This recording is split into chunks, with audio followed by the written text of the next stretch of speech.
Hi, my name is Saif I. I'm a second year medical student at Sunderland University. This video is about how I improved my scores in my OSCEs from first year to second year and went from being one of the lowest performing students to one of the highest. For those of you that don't know, OSCEs are objective structured clinical examinations. These are essentially mock clinical encounters, either communication skills or clinical skills, and these are then assessed. In these examinations, you normally have to enter a circuit where there's different rooms. Each room will last about 7 to 12 minutes. Ours was about 7.5 minutes for clinical skills and about 12 minutes for the communication skills. We had 6 clinical skills stations in second year and 4 communication skills stations. So we'll start off with clinical skills.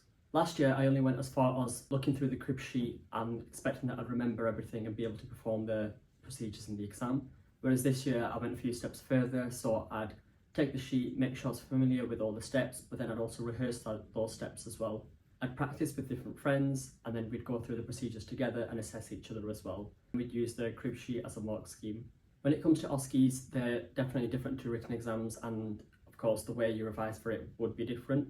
And I think that's something I realised for my second year's OSCEs, where rather than just learning the sheet, I practiced the procedure several times to the point where when I was doing the exam, I'd already have done the procedure many times before, and I knew any mistakes I'd make would just be because of on-the-day issues of me just forgetting, really.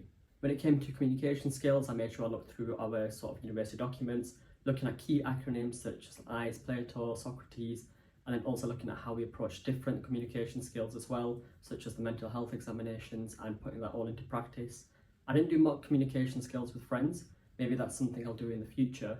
But our university has a big emphasis on communication skills, and through GP placement and also through the sort of sessions we've had, I felt like I was well prepared for that anyway. It's obviously important to be sort of mentally prepared for your OSCE as well.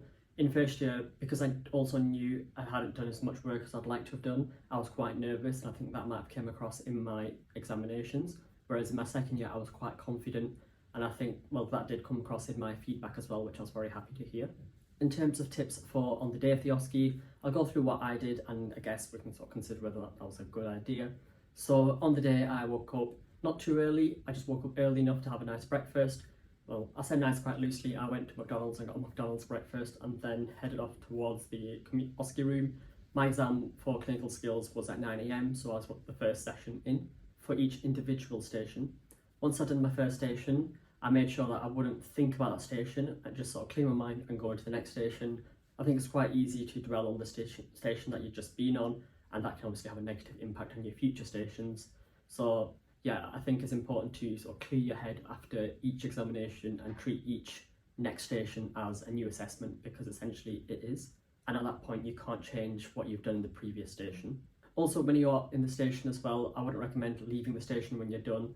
Maybe just staying in, and then if you think of anything that you might have missed out, you can do so, because at least in our medical school, once you leave the room, you can no longer enter back into that station. After the OSCEs, I'd 100% recommend just sort of relaxing, forgetting about them and not dwelling on sort of what you did in each station. That's something that I'm quite guilty of. I'll always think about what I missed, and to be fair, in some of the stations, it turns out I did well in them anyway. So the impacts of missing the odd little thing isn't that detrimental to your score, and if anything, you won't forget it in the future as well, which is even better. So of course, these sort of strategies and tips are based on what I've done. They're not necessarily the best thing for you, but I do recommend it in that it's improved my score drastically. And unlike last year, my OSCEs pulled up my result rather than last year where they actually pulled them down. I hope this video was somewhat helpful, and if you are about to sit OSCEs or are revising for OSCEs, good luck for them. Thank you for watching.